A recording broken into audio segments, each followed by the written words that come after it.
Hey everyone, I'm Matt Freedman, Matt at the Oracle. Welcome to the 12th episode of the Daily Fantasy Sports Roundtable brought to you by FantasyLabs. Last week we discussed postseason NBA DFS for the total degenerates among you. This week we have a show for those of you who are slightly less degenerate and in the process of making the full transition from NBA to MLB. Let's get started. Joining us for his Roundtable debut is Ricky Sanders on Twitter at rsandersdfs. He's a lead content contributor at Fantasy Draft and a DFS writer for RotoCurve and the Fantasy Fix. Ricky, thanks for taking the time to join us. Yeah, I hope it's not a big deal that I'm a degenerate joining you for this non-degenerate show.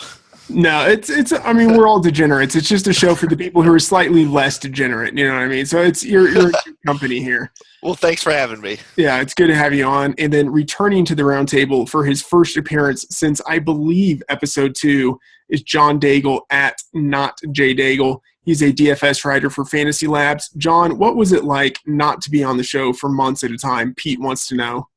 I can imagine that you were pretty happy because it didn't give an opportunity for my video to freeze up again for the last 3 months.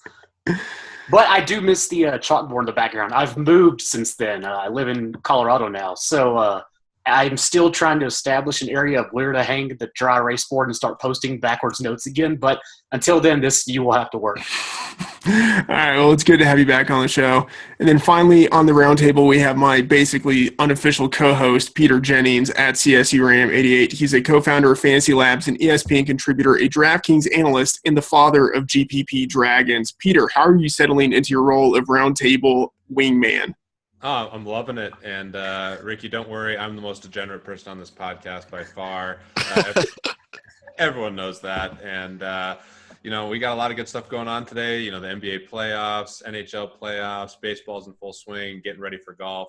And it's a happy holiday. So John mentioned Colorado. I'm here in Colorado. It's a great day and excited for this podcast. Yeah, let's jump into it. The NBA regular season is over, and some degenerates, such as Peter, are still playing as much postseason NBA DFS as they can get. Other people, some of whom have never played MLB DFS before, are starting to make that full transition from basketball to baseball. So this is a look at MLB explicitly from the perspective of someone who has just finished NBA. So, Ricky, let's start with you. I think the first question is something like, minutes are so important in the NBA. Projecting minutes is pretty much how you project opportunity. How do you project opportunity in MLB on a game-by-game basis? Well, it's not a exact comparison, but I think there's two ways to do it, and that's with a player's platoon numbers. So, their splits. I'll get into some specific type players, and basically their spot in the lineup. So you probably want to start with the spot in the lineup, whereas NBA, we can say a guy's probably going to play 30 minutes. I would say the close to equivalent of that would be that a guy's hitting in, probably the top 5 or 6 of a lineup where we think, theoretically as the game goes on, and, if you think through it rationally, a guy gets a hit, all of a sudden that one hitter is going to hit again, at the end of the game. Two hits, 3 hits. So the closer they are to the top of the lineup, theoretically, the better the opportunity they're likely to have at the end of the game for at least another at bat. And, that's not even factoring in, the team's going to score a lot of runs or anything like that. But then you go to the platoon splits along with it. So you got a guy like Chris Coughlin, hitting second. I like to look at those, in-depth numbers where, okay, Coughlin is going to play against a righty. He's going to hit second. He's going to have some opportunity. But maybe a player on a minutes limit or something like that, he may get 3 at-bats, but if they ever go to a lefty reliever, the odds are that he's not going to have that full opportunity that a guy, in the 2 spot for another team might have, where it's just another at-bat regardless of who they see. So I think it's a combination of the lineup spot and their skill set really as a player as to, projecting the opportunity, because 2 guys in the same spot in the lineup who theoretically score the same amount of runs might not have the same amount of plate appearances when all said and done. Mm-hmm. John, give me what you got. Yeah, and it's so different because that's the thing about baseball, right, is that production is just so volatile. We stress and try to put ourselves in fortuitous positions, but at the same time, it doesn't mean that a hitter is going to produce a single point. Bryce Harper, he's mashing righties right now, but it doesn't matter. You could roster him, he could still have 0 points on any given night. And so to continue putting yourself in that more opportunistic position, I believe, and it's stressed heavily, but Vegas lines are just so important. I mean, 80%, if not more, production. And the way, though, I think people tend to use them is for cash, when really you can also and probably should be using them, especially early on in tournaments, because since most people do use Vegas lines as like their initial research, going against that and being contrarian against it in a proper way can also be rather useful for tournaments. That's a great point. And I think the most important thing that correlates with minutes and just opportunities, lineup order, like Ricky was talking about. I mean, the guy who bats first is going to get the most at bats, assuming he doesn't get pinch hit for. And pinch hit, guys who get pinch hit for are guys who are getting less opportunities. So finding a player that's not going to be platooned is very important as well.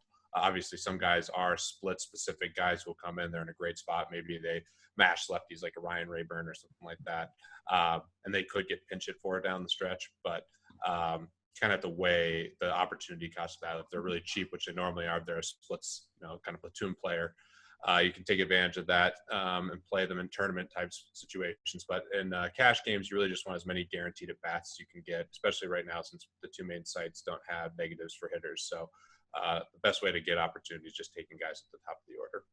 Mm-hmm. Well, aside from minutes in the NBA, you have usage and pace. Those are really important. Are there any metrics in MLB that function in a similar way? So not necessarily that they tell us how fast a team plays or what percentage of team opportunities a player gets, but that they help us figure out what a player might do in a game. Pete, you want to go with that? Sure, yeah. I think it's tough. I mean, the one thing when you're predicting minutes in basketball, there's certain guys that are just not going to have any real variance at all in their minutes, and that's going to be a lot of opportunity.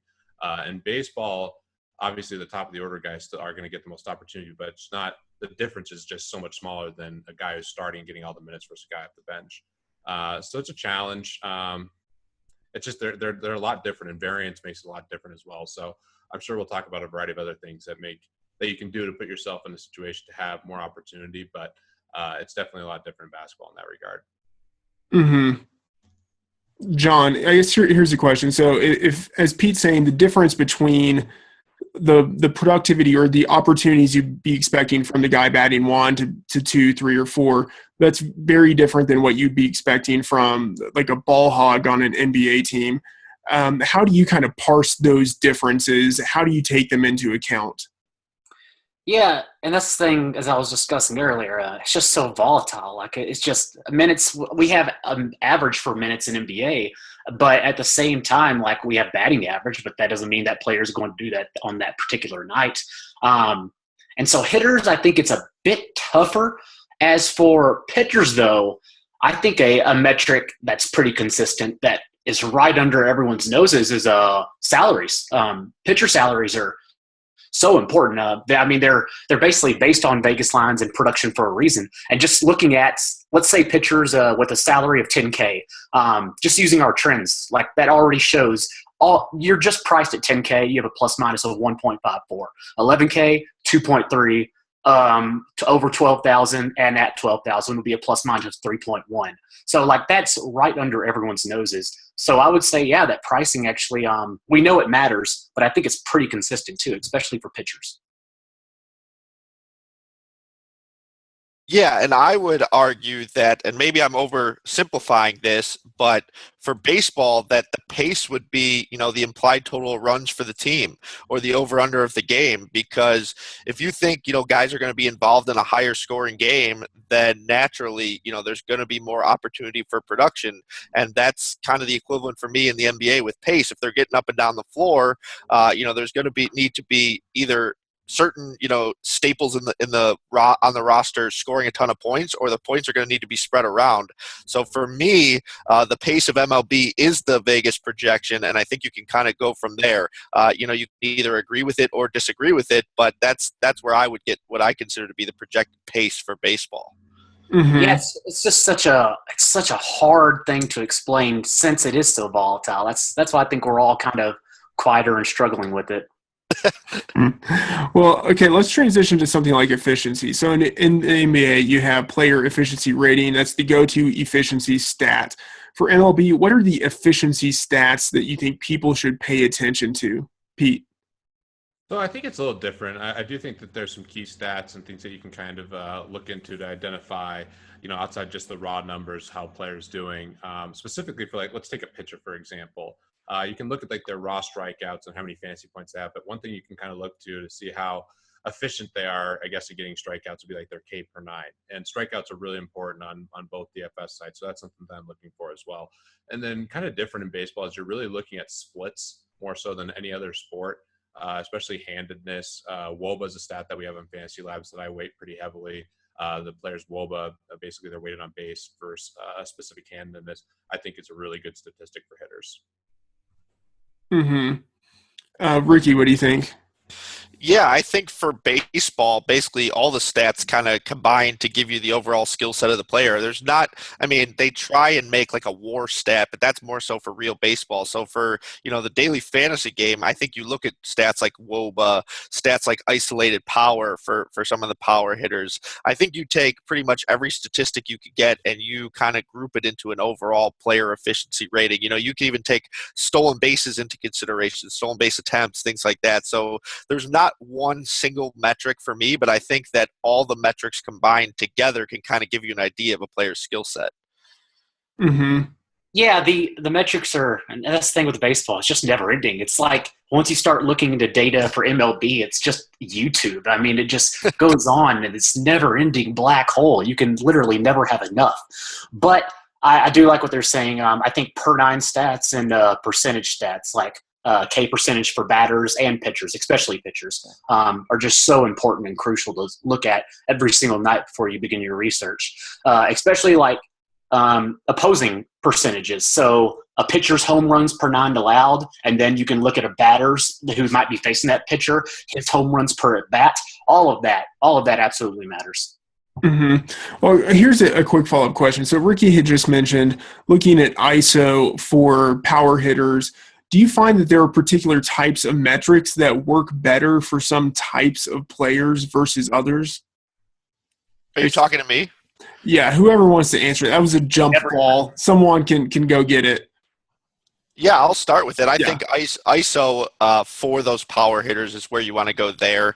And maybe for some of your, leadoff type hitters, you could go for the runs created type stats to see, they're getting on base, getting moved over and getting put in because, then if you combine, I'm just throwing stats here on base percentage for guys like, that you don't expect to hit for power, then you can kind of see how you weight them compared to the guys who could, give you all the fantasy points you need in one swing of the bat if you're looking at ISO. So, yeah, I do think you do look at different stats for different skill sets, and it's kind of on you to determine, where they fall on the spectrum.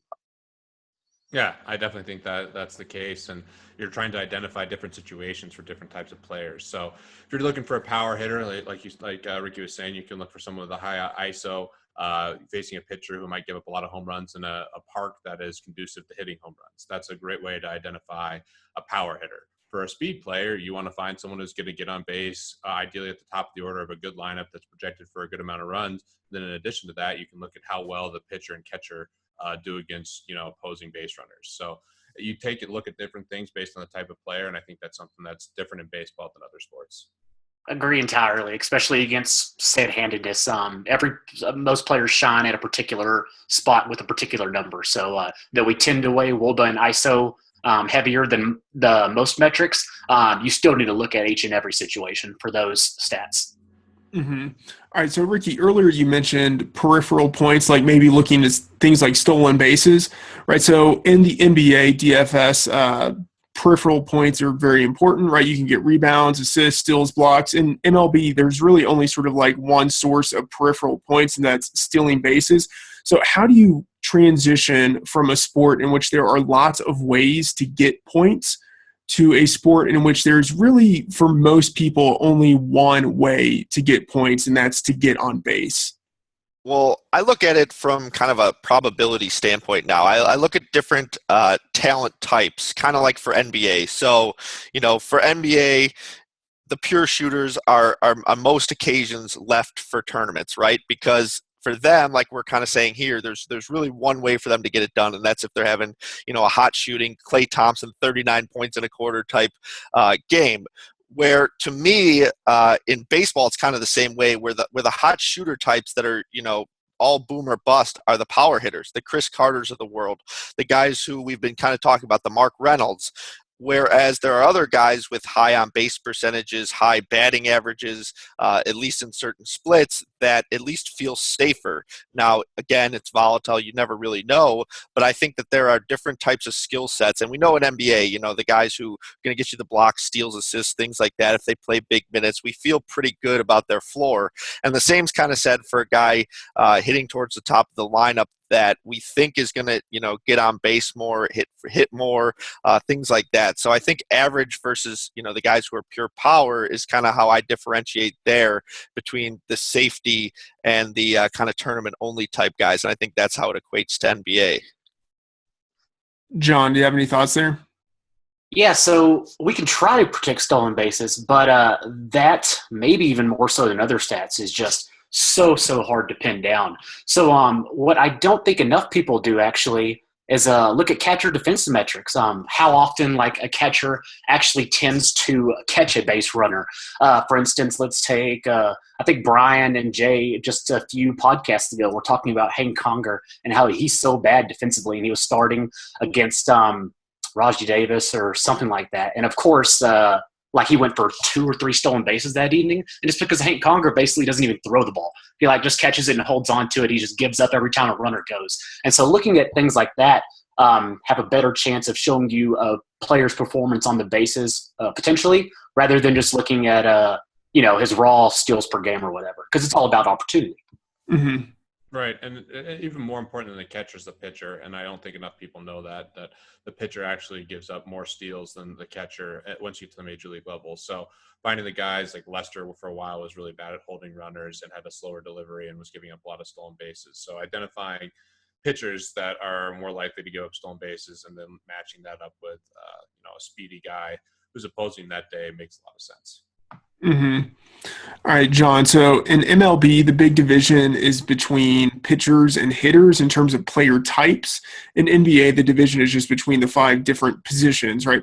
So how do you think the differences between, say, like guards, forwards, and centers and how they accumulate points, how do you think those differences are similar or applicable to the differences between infielders and outfielders, for instance, or different types of infielders? Is there anything actionable we can take from the cross-sport comparison?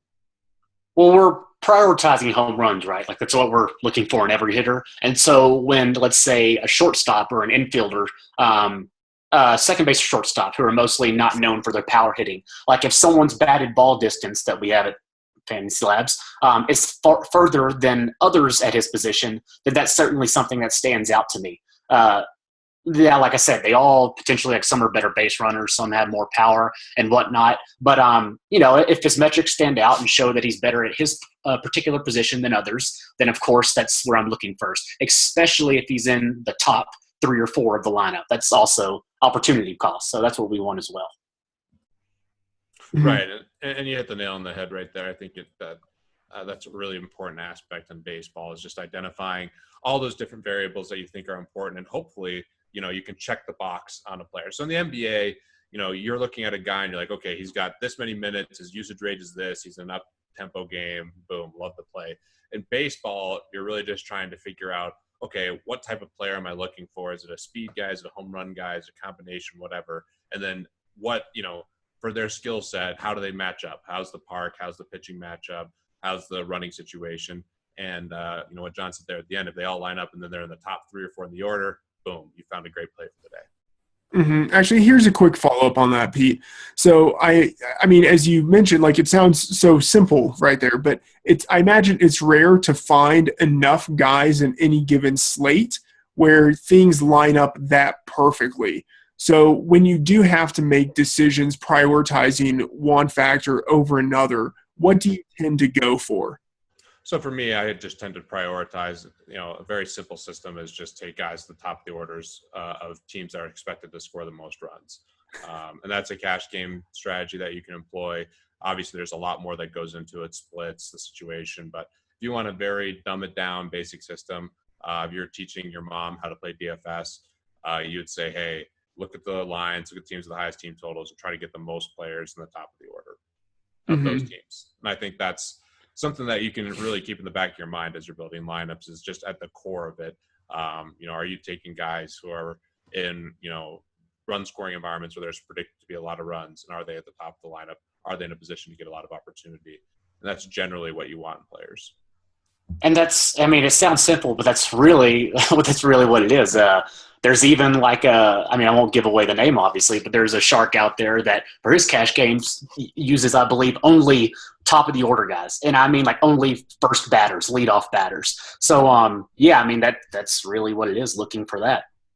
Well, yeah, and it's kind of like a defense versus position type theory where, if we're equating it to NBA, you've got you'll look at, point guards, how a team defends the opposing point guards, how they defend the opposing shooting guards, things like that, whereas it's the whole team against one team. So it's basically like if you're facing a bad pitcher, it's the whole team versus the Kings defense, basically, where you don't have to, go position by position, but you do have to go skill set by skill set down the lineup. Mm-hmm. All right. Well, let's keep this going. Peter, in the NBA, the same scoring system applies to all of the players. So players tend to accumulate points in different ways depending on the positions that they play. Obviously, the big men tend to get more rebounds, things like that. But they are all eligible for the same points. That's not the case for pitchers and batters. So can you talk about moving from a sport with one scoring rubric to a sport with two rubrics? Right, and it's important. Football, you have even more rubrics, as you phrased there. Baseball, it's really important to understand the pitcher. Most importantly for cash games is going to be, the player that's going to give you the most points at a better rate on a points per dollar basis, and there's going to be less variance in the pitchers. So picking the right pitcher in cash games, especially if you're playing on FanDuel where there's only one pitcher, oftentimes you're going to take one of the super studs and try to build a lineup around that player. Like if Kershaw's pitching, most of the time in cash games, you're going to take that player because they have the guaranteed points and they kind of give you the highest floor for cash games. In tournaments, you have to look at it kind of in a different way. Obviously, there's upside and there can be, variance in pitchers, but there's way more in hitters. So identifying, hitters who might be contrarian or whatever strategy you want to employ is really important, and something that I'm more willing to take a risk on a pitcher to get the batters I really love who are really expensive in a tournament than I am saying like a cash game. Mm-hmm. Ricky? Yeah, I kind of take the same approach. I think, there's no true comparison to basketball, but picking, at least on a two-pitcher site, picking the top starter you want is the guy you feel most confident in, which is, somewhat close to picking the top superstar of a night. If you feel good about James Harden and you think that, this is his game, you're almost willing to pay whatever it takes in cash games. Whereas, if you think there's a guy a few thousand less in salary who could, come within the same ballpark and you could fit some better things along with it, I think you go that route. So yeah, of course you want the stable production from the guys you're paying up for, but that doesn't necessarily make it the guy who costs the most. You want to go with the guy you feel, the best about in terms of matchup, in terms of stadium, in terms of weather, in terms of all those kinds of things, which doesn't necessarily have to be the most expensive. And then in tournaments, you want to look for, where you have the advantage on everyone else. If you still feel like that pitcher has very little downside and very high upside, you use them there. Otherwise, you could go looking around for some cheaper players that you don't necessarily feel as great about, but we're talking tournaments here. So as long as they have the upside, you can take the shot. John, you have anything? Yeah, I think they basically swept the correct answers. I mean, it's just prioritizing, and I tend to look, and I think most tend to look for home runs and home runs for batters and strikeouts for pitchers. So just using the metrics to hopefully find those is where I prioritize. Mm-hmm. All right. So on the show before, we've talked about stacking and MLB, but let's do it again and more through the lens of the NBA. So stacking in the NBA is something of a contrarian move. At a minimum, it's not something that you normally do when you are trying to get as many points as possible. In MLB, stacking is something that everyone does basically all of the time. Are there any elements of stacking in the NBA that apply to MLB, Ricky? Well, yeah, I'm going to take it in kind of a different direction where, for NBA, I think the best time to stack is when one of the major assets on the team is out, right? Because then everyone steps up in their role. All of a sudden, the second scorer becomes the first scorer. All of a sudden, the secondary rebounder becomes the first rebounder. And everyone kind of, moves up a notch. And while, again, MLB production isn't guaranteed, you at least have guys, who were in the seventh hole. Let's say, Mark Teixeira sits out and they replace him with someone down the lineup. All of a sudden, their seven hitter becomes the six hitter, and he becomes, that much more intriguing. The six hitter becomes the five hitter. So I think in terms of, if we're trying to compare it to NBA, in terms of stacks, some players get slightly more interesting when some guys are out, but that's the best comparison I could come up with. Peter? Yeah, it's tough. I mean, it is different. You're normally stacking a game for either overtime or just because it's a high-paced game or both teams are thin. Baseball, you're stacking for the obvious benefits of correlation. I guess taking it, to explain why stacking is so powerful. We talked about opportunity and how you want to make sure you get as much opportunity as you can. Well, the beautiful thing about stacking, why it's so successful, is that, if the whole team's doing well, that means everyone's getting more bats and more opportunities. So, trying to identify spots where you think that could happen. And one way you can kind of be contrarian is taking the lower end of a stack. Obviously, that goes against what I just said with opportunity and making sure you take the high-end guys. But because everyone else does that, especially with their cash game lineups, you can identify a contrarian strategy by stacking kind of the lower part of the lineup. And if the team is crushing, they're still going to get a lot of at-bats. Yeah, stacking, I mean, we do it obviously because it maximizes your upside potential. So it is contrarian not to stack. However, it almost seems counterproductive. Like you certainly can in some cases, especially if, that many hitters line up in positive stats. And it's like, okay, I don't need to stack after all. But for the most part, yeah, we're looking to stack, and that can be done in several ways. And one of them was the way Peter mentioned, stacking the back of the order. And I think that also includes even just connecting the nine hitter, like let's say, I believe for the Yankees tonight, Didi Gregorius hit 9, and he had some pretty good stolen base peripherals. So, which 9 hitters, like if anything, they tend to run the bases well for the most part, individually, of course. So just stacking that and connecting it with the 1, 2, and 3 hitter, like it's already it's a stack, but at the same time, it's a contrarian style of approach as well. All right, John, you're a great person to answer this question because you are doing a lot at FantasyLabs with the projections, the statistics, keeping all of the lineups in order, everything like that. So for both NBA and MLB, you have slates every day, so you have to monitor every day the status of players. Can you talk about just the routine of creating and monitoring NBA lineups and how that compares to the routine you use for MLB? Oh my God, MLB is so much easier.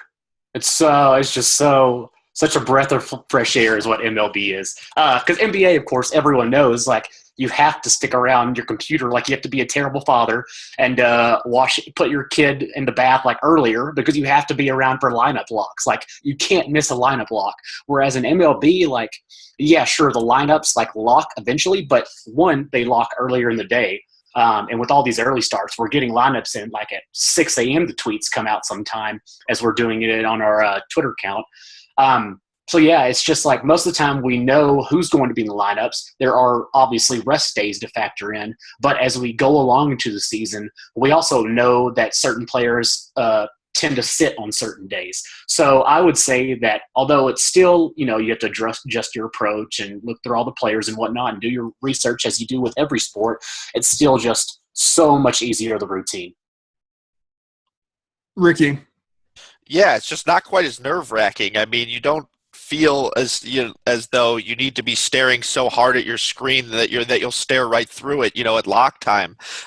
Even when, like today, or actually it was yesterday, that Teheran got scratched. I mean, we usually get the news of, what would be the equivalent in NBA of late swaps or late lineup changes, an hour before games or something like that.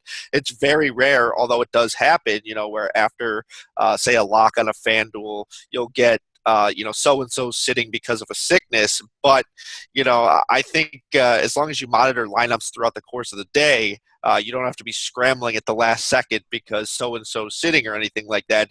You pretty much have the whole day to prepare for the slate as you believe it's going to happen, as opposed to NBA where you think it's going to be one way and then 10 minutes before the slate, 2 guys are announced out, and that changes everything.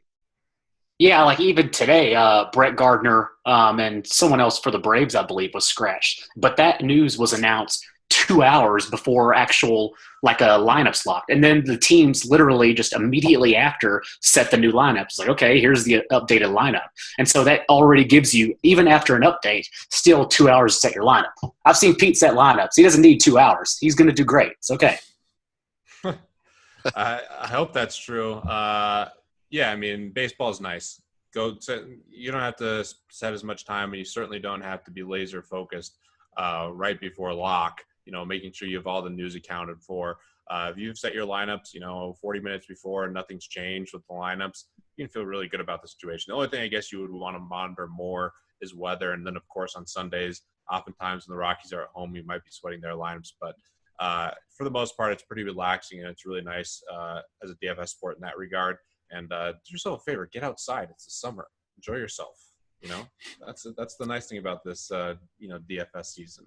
Obviously, there's not as much liquidity and volume as there is, say, the football season, but it's the summer. There's a lot of fun things to do, and baseball is kind of a relaxing DFS sport relative to everything else.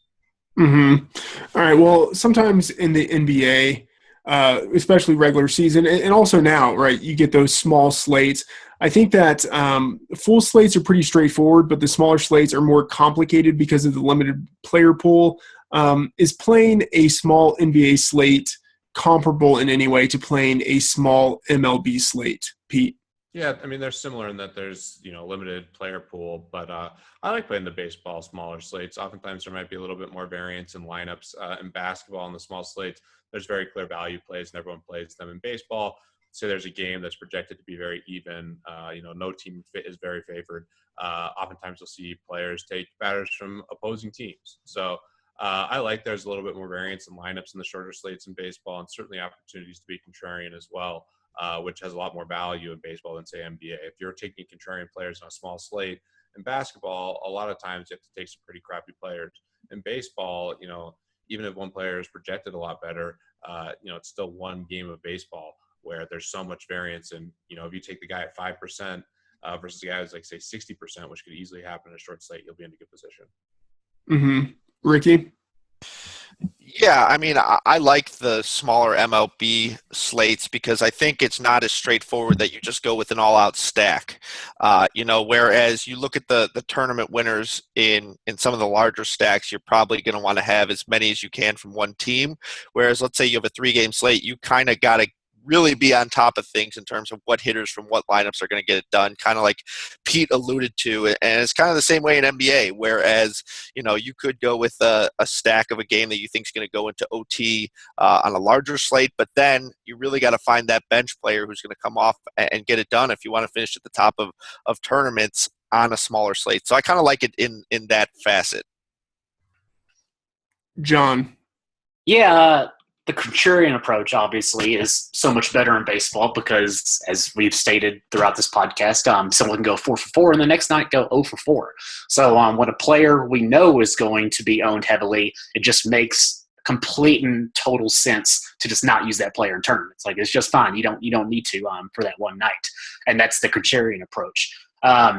However, I would say that in smaller slates for MLB, though, the world is more your oyster because, like, smaller slates in NBA, you still have at max 8 guys on a team that you're going to use, whereas MLB, like, the whole 1 through 9 order are yours to use, and any of them can produce. You're, of course, going to do your research and find out which ones hopefully will produce, but at the same time, they're going to get at bats, so they're all available for your choosing. So in that case, it still is more wide open as opposed to NBA smaller slates. Mm-hmm. All right, guys, thanks for taking the time to be on the show. Let's go around the table one more time. Ricky, let's start with you. Final words of wisdom. Well, I just want to go into the fact of how, I've listened to this podcast before. I've listened to plenty of others, and people will give their opinions, let's say on a daily podcast or the guys they like. And I just want to say that, first of all, every slate is different, so there's no one right approach. But secondly, I want and I think people should approach it like they're the general manager of their own team, where, a lot of guys will log on to a site or listen to, a bunch of different people talking about who they like in a day. And let's say all 5 of them are on Prince Fielder. Well, for some reason, you're doing your own research and you don't like Prince Fielder. Hell, sit him. You could be your own general manager. You could start the guys you want. So if you have, gut feelings that maybe a stack isn't going to win this small slate, or maybe this low-price pitcher is going to be the guy, go with it. I think daily fantasy should be fun. You should start the guys you want to start, and you never want to go down with someone else's player as opposed to your own. So I think, as much research as you do, if you get a gut feeling, those are usually for good reason, and it's more fun when you trust yourself.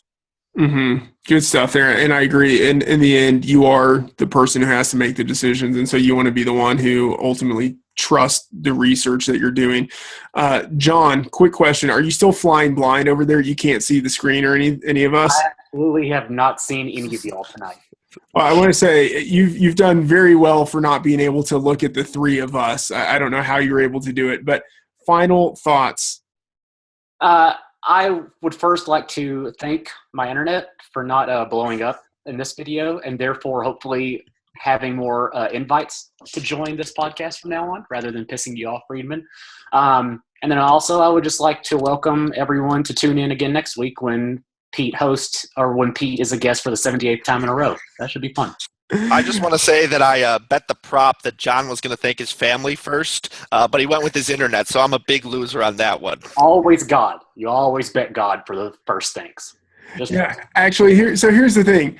I wanted to have you back on the show, but I was told that I shouldn't ask any of the NBA guys because they were too busy being awesome with our product, and that I shouldn't task them with anything else to do. So for the record, I wouldn't say awesome to describe myself anyways, but the busy part, I will absolutely attest to. Get the bag under my eyes. Like, it is such a relief that that sport has come and gone until next season, when I'm rejuvenated and ready to go through hell all over again. Yeah, so now that you are in the easier part of the DFS calendar year with just baseball ahead of us, and NBA starting to fade away going into the postseason, you are, I hope, more available to be on the show. That'll be good.